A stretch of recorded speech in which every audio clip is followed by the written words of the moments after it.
Hello friends, video को शुरू करने से पहले चैनल को सब्सक्राइब करें और बेल आइकन दबाएं। Hello friends, welcome to DC training Pratapgarh Uttar Pradesh. 69,000 शिक्षक भर्ती से संशय हुआ खत्म, क्योंकि दोस्तों सचिव बेसिक शिक्षा परिषद प्रयागराज श्री विजय शंकर मिश्र ने दोस्तों आदेश जारी कर दिया है। इससे पहले तमाम जनपदों के बेसिक शिक्षा अधिकारियों के माध्यम से इस भर्ती के संबंध में जो भी विज्ञापन दोस्तों जारी हो रहे थे, उससे कैंडिडेट्स में एक प्रकार का कन्फ्यूज़न, एक प्रकार का भ्रम और संशय की स्थिति बनी थी। किन मामलों में संशय था?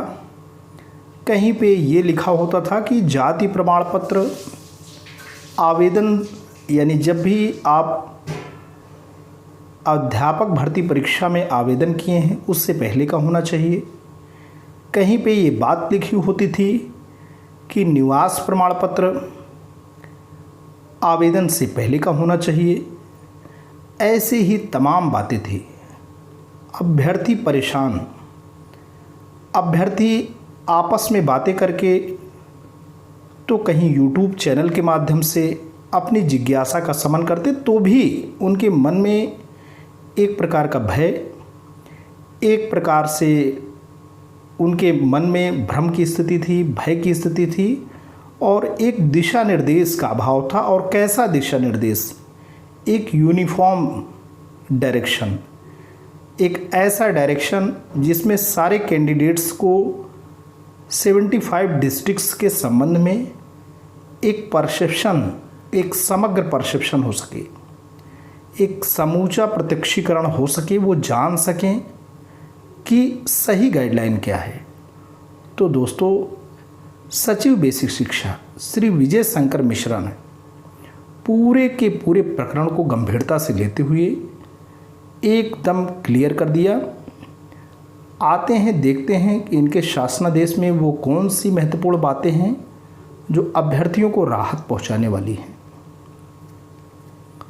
दोस्तों ये लेटर आप जो देख रहे हैं, इसके प्रेषक हैं सचिव उत्तर प्रदेश बेसिक शिक्षा परिषद प्रयागराज, सेवा में प्राचार्य जिला शिक्षा एवं प्रशिक्षण संस्थान समस्त जनपद उत्तर प्रदेश, दूसरा मंडलीय सहायक शिक्षा निदेशक एडी बेसिक्स समस्त जनपद उत्तर प्रदेश, और तीसरा दोस्तों प्रेषित हुआ है समस्त जिला बेसिक शिक्षा अधिकारी उत्तर प्रदेश।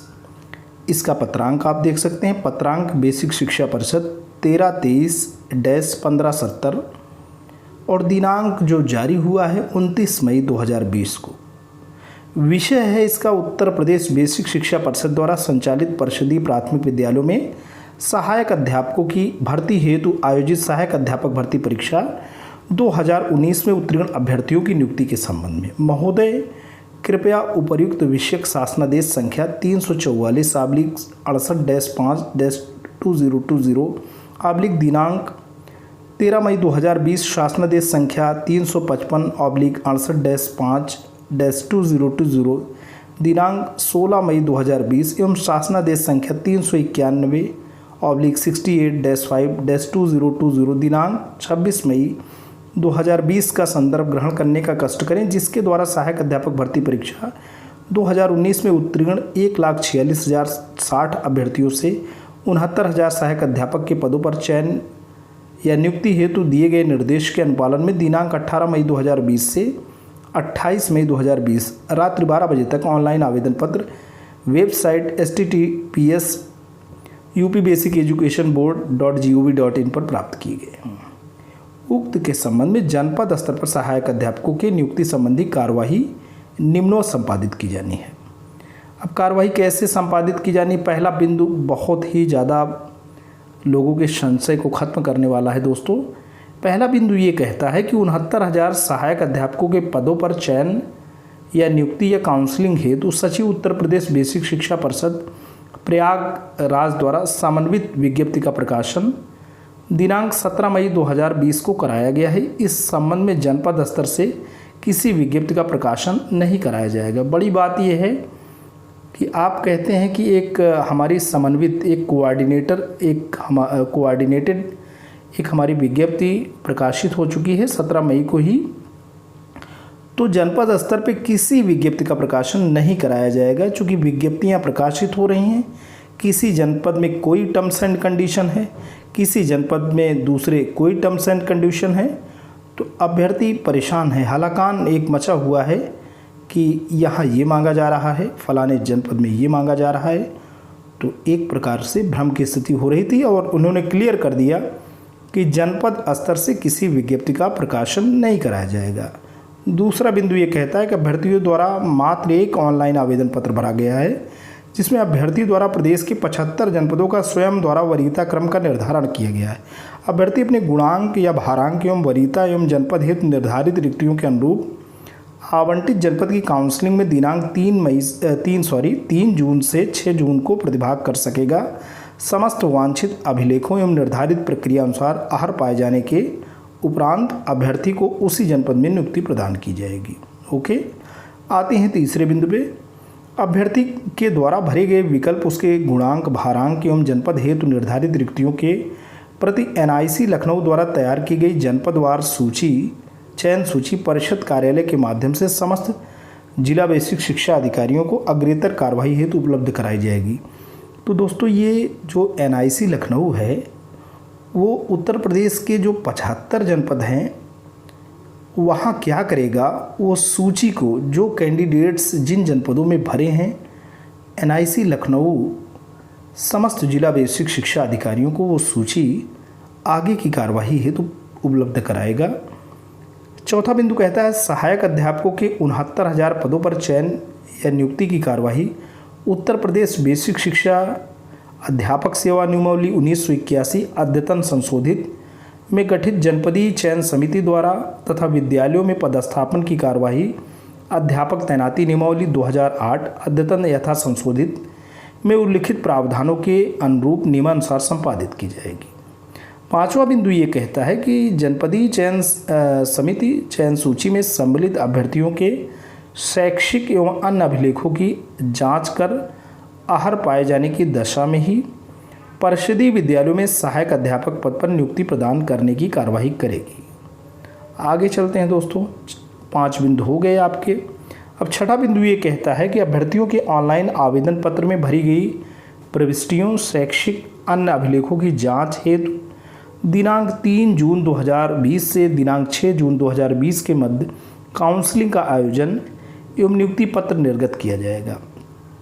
7वां बिंदु ये कहता है कि अभ्यर्थी को नियुक्ति हेतु आयोजित काउंसलिंग में अपने समस्त शैक्षिक या अन्य मूल अभिलेखों उसकी 2 सेट स्वप्रमाणित छायाप्रति। दोस्तों, यहाँ पे बहुत गौर करने की बात है, जो बातें यहाँ लिखी हैं वही आपको ले जाने हैं। काउंसलिंग में अपने समस्त शैक्षिक या अन्य मूल अभिलेख आपको सारे एजुकेशनल अपने डॉक्यूमेंट्स ओरिजिनल फॉर्म में ले जाने हैं और जो डॉक्यूमेंट्स आप ले जाएंगे उसकी 2 सेट यानी 2 सेट आप छाया प्रति भी ले जाएंगे और प्रमाणित होनी चाहिए। और किससे प्रमाणित? सेल्फ अटेस्ट, आप खुद प्रमाणित करेंगे। 4 पासपोर्ट साइज आप फोटोग्राफ लेके जाइए और एक सचिव उत्तर प्रदेश बेसिक शिक्षा परिषद प्रयागराज के पदनाम से निर्धारित आवेदन शुल्क सामान्य OBC हेतु 500 रुपये, अनुसूचित जाति या जनजाति हेतु 200 रुपये और विकलांगों हेतु दोस्तों निःशुल्क है का बैंक ड्राफ्ट लेकर प्रतिभाग करना होगा। आवेदन शुल्क के रूप में प्राप्त बैंक ड्राफ्ट को काउंसलिंग के उपरांत 15 दिवस के अंदर विशेष वाहक के माध्यम से बेसिक शिक्षा परिषद कार्यालय में अनिवार्य रूप से उपलब्ध कराया जाना होगा। तो काउंसलिंग आप करा लीजिए। यहाँ ये लिखा है कि ये जो शुल्क है निर्धारित शुल्क को आपको 15 दिन के अंदर विशेष वाहक के माध्यम से बेसिक शिक्षा परिषद कार्यालय जो कि प्रयागराज में है उसे अनिवार्य रूप से उपलब्ध कराया जाना होगा।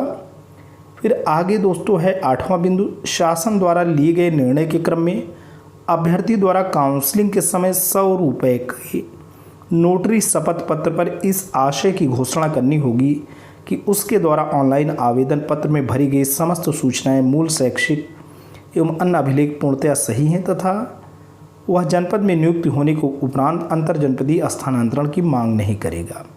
तो एक घोषणा भी करनी होगी कि हमने जो भी मूल शैक्षिक प्रमाण पत्र लगाए हैं वो पूर्णतया सही हैं और मेरी अगर नियुक्ति इस जनपद में हो जाती है तो मैं इंटर डिस्ट्रिक्ट ट्रांसफ़र का डिमांड नहीं करूंगा। ये लगाना होगा दोस्तों। 9वां बिंदु ये कहता है कि काउंसलिंग के संबंध में समस्त जिला बेसिक शिक्षा अधिकारियों को निर्देशित किया जाता है कि वह काउंसलिंग के पूर्व ही जनपद में काउंसलिंग हेतु आवश्यक मानवीय तथा भौतिक संसाधनों की व्यवस्था आवश्यकता अनुरूप कर लें, जिससे किसी भी प्रकार की अव्यवस्था या कठिनाई उत्पन्न न हो। इस संबंध में जिला प्रशासन का भी यथावश्यक सहयोग प्राप्त कर लें। 10वां बिंदु ये कहता है कि काउंसलिंग हेतु निर्धारित तिथियों के मध्य काउंसलिंग समाप्त होने के उपरांत उस दिन काउंसलिंग में सम्मिलित अभ्यर्थियों द्वारा प्रस्तुत अभिलेखों के आधार पर पात्रता की जांच जनपदीय चयन समिति द्वारा सुनिश्चित कर ली जाए, जिससे निर्धारित तिथियों के मध्य चयनित अभ्यर्थियों को नियुक्ति पत्र निर्गत किया जा सके। 11वां बिंदु ये कहता है कि काउंसलिंग में सभी अभ्यर्थियों के मूल अभिलेख अनिवार्य रूप से जमा कराते हुए उसकी प्राप्ति रसीद अभ्यर्थियों को उपलब्ध कराई जाए।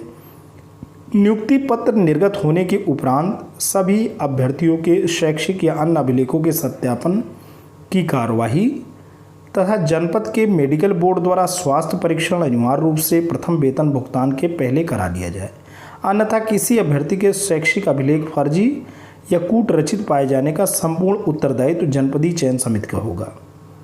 तो यहाँ दोस्तों बहुत इंपॉर्टेंट बात है, जहाँ आप जाएंगे आपके सारे ओरिजिनल डॉक्यूमेंट्स जमा हो जाएंगे अनिवार्य रूप से, और यदि आपका वहाँ सिलेक्शन हो जाता है तो आपका मेडिकल चेकअप होगा और पहले वेतन से पहले आपका कंप्लीट वेरिफिकेशन डॉक्यूमेंट्स का हो जाना चाहिए।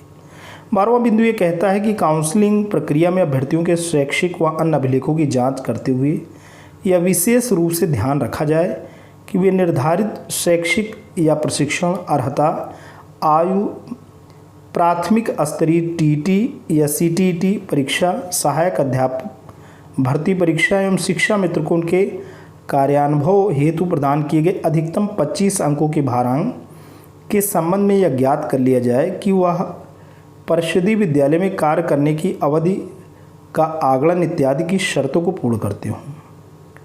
13वां बिंदु ये कहता है, आप अवगत हैं कि संप्रति कोरोना वायरस के संक्रमण से बचाव हेतु निरंतर केंद्र सरकार और राज्य सरकार द्वारा इस हेतु दिशा निर्देश दिए जा रहे हैं। ऐसी स्थिति में काउंसलिंग स्थल पर स्थानीय पुलिस प्रशासन से समन्वय स्थापित कर पर्याप्त पुलिस बल की उपलब्धता, काउंसलिंग में उपस्थित अभ्यर्थियों के बीच में सामाजिक दूरी, सोशल डिस्टेंस, सैनिटाइजर, काउंसलिंग हेतु पर्याप्त संख्या में कार्मिक तथा काउंटर एवं आवश्यक भौतिक संसाधन की व्यवस्था कर ली जाए। इसके साथ यह भी ध्यान रखा जाए किसी भी दशा में कोई अप्रिय या भगदड़ की स्थिति उत्पन्न न हो। उल्लेखनीय है कि शासनादेश संख्या 414/68-5-2020 दिनांक 29 मई 2020 द्वारा चयनित अभ्यर्थियों को काउंसलिंग हेतु आवंटित जनपद में प्रतिभाग किए जाने हेतु आवागमन की सुविधा प्रदान की गई है। तो दोस्तों आवागमन की सुविधा भी आपको प्रदान हो गई है। जो लोग काउंसलिंग लेटर्स जिनके पास होंगे उनको कहीं रोका नहीं जाएगा, वो आ जा सकते हैं एक ज़िले से दूसरे ज़िले तक, बशर्ते आप मास्क का प्रयोग करें, सैनिटाइज़र अपने साथ रखें, क्योंकि अगर आप मास्क का प्रयोग नहीं करते हैं तो हो सकता है कहीं आपके ऊपर पेनल्टी ना हो जाए, इसलिए मास्क आप ज़रूर लिए रहिएगा। अतः शासन द्वारा दिए गए निर्देश के क्रम में यह सुनिश्चित कर लें कि अभ्यर्थियों के चयन या नियुक्ति हेतु काउंसलिंग प्रक्रिया में शुचिता बनी रहे तथा समस्त चयन या नियुक्ति प्रक्रिया पूर्ण होने तक जिलाधिकारी के सतत संपर्क में बने रहें, जिससे किसी भी प्रकार की अनापेक्षित गतिविधि को रोका जा सके। उपरोक्तानुसार कार्रवाई करते हुए निर्धारित तिथियों को जनपद में अभ्यर्थियों हेतु काउंसलिंग का आयोजन कर नियुक्ति पत्र निर्गत करने का कष्ट करें। भवदी श्री विजय शंकर मिश्रा जी, सचिव उत्तर प्रदेश बेसिक शिक्षा परिषद प्रयागराज। तो दोस्तों ये बहुत बड़ी बात रही, बहुत बड़ा जो संशय था, भ्रम था, ऊहापोह की स्थिति थी, वो माननीय श्री विजय शंकर मिश्र सचिव उत्तर प्रदेश बेसिक शिक्षा परिषद प्रयागराज के इस लेटर से क्लियर हो गई। तो दोस्तों आज के लिए इतना ही। ये वीडियो इन्फॉर्मेशन अगर आपको अच्छा लगा हो तो प्लीज़ इसे लाइक करना, चैनल पे कमेंट करना। लेकिन अगर आप डीसी ट्रेनिंग प्रतापगढ़ उत्तर प्रदेश कि इस खूबसूरत यूट्यूब चैनल पे नए हैं, पहली बार विजिट कर रहे हैं, तो प्लीज़ इसे सब्सक्राइब करें। जब भी आप सब्सक्राइब का बटन प्रेस करते हैं, बराबर से एक बेल आइकन आता है, उसे प्रेस करें और चैनल को सब्सक्राइब करें। Thanks for watching and listening. This is Ajay Prakash Dubey signing off.